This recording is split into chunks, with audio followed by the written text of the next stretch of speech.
This is another tutorial from MME Chicago Design Studios. In this tutorial, we're going to look at creating groups in MailChimp and how to use those groups. We're going to assign a group to a specific subscriber. We'll show you how to do that. And we're also going to show you how to assign a group to a number or more than one subscriber. Once we are in the MailChimp account, we have logged in successfully. We need to go to lists. Once at lists, we can click on the newsletter in the list in question. In this case, it's newsletter mailing. And from here, we can click Manage Subscribers. Under Manage Subscribers, there is an option called Groups. Now, group is associated with a specific mailing list. What's nice about groups is you have a single mailing list, but each person within that mailing list can be added to different groups. When you decide to make a campaign, which is right here, you can select to include all 320 people from the newsletter mailing list, or you can select a sublist called Session or General. In this case, we're going to create a new group. We'll do that by clicking on this button.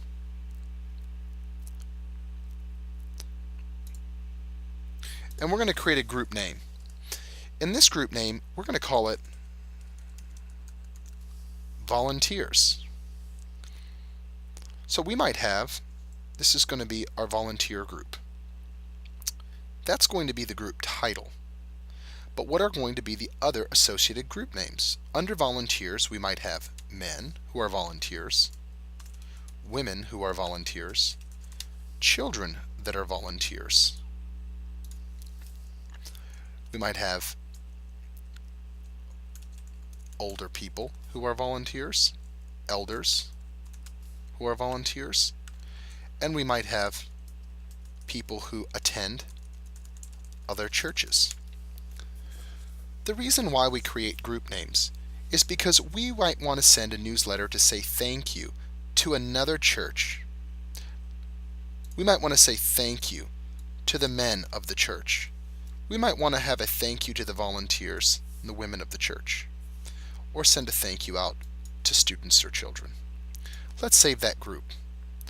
Now that we've saved this group, it gives us the option to import. Done. Your new group has been added to your list. Import to these groups. Do we want to import subscribers into this group?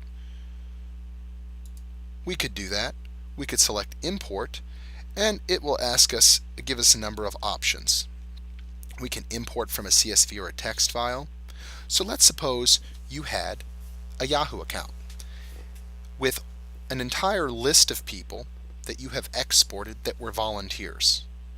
You could select import, select the file, import that from your browser, and they would automatically be imported into your volunteers list. For right now, we're going to go back, and we'll see that our volunteers group has been created. But how do we add people to our volunteers group? Here's how we do that. We're going to click on the newsletter list name number, in this case 320. And that'll link us to all 320 people that we currently have in our news mailing list.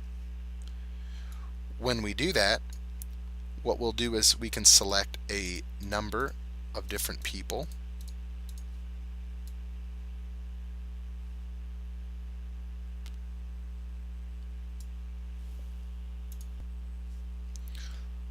And we can select action, add group, and we can select all of the people that we just checked happen to be men, women, children, elders, or attenders from other churches.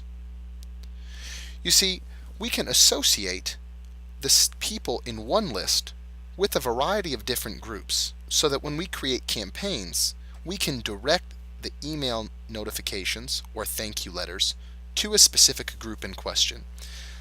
Instead of sending out a newsletter that goes to everyone, we send newsletters that are specific to the needs or requirements of a specific group of people.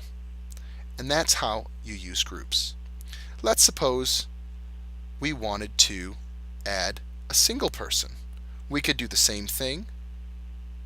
We could select the name with the checkbox here and select the Actions tab above, or we could actually select the person by clicking on their email and coming down and editing the groups that they subscribe to. From here we can select that this person happens to be Mr. Armstrong. We put he's a man, he's a member, and maybe he's an elder in session. Now anytime we send a newsletter to session or to members or to men, he'll automatically receive that newsletter. A really nice way of organizing our subscribers so that they get the information that's relevant to them. And that's how we use groups.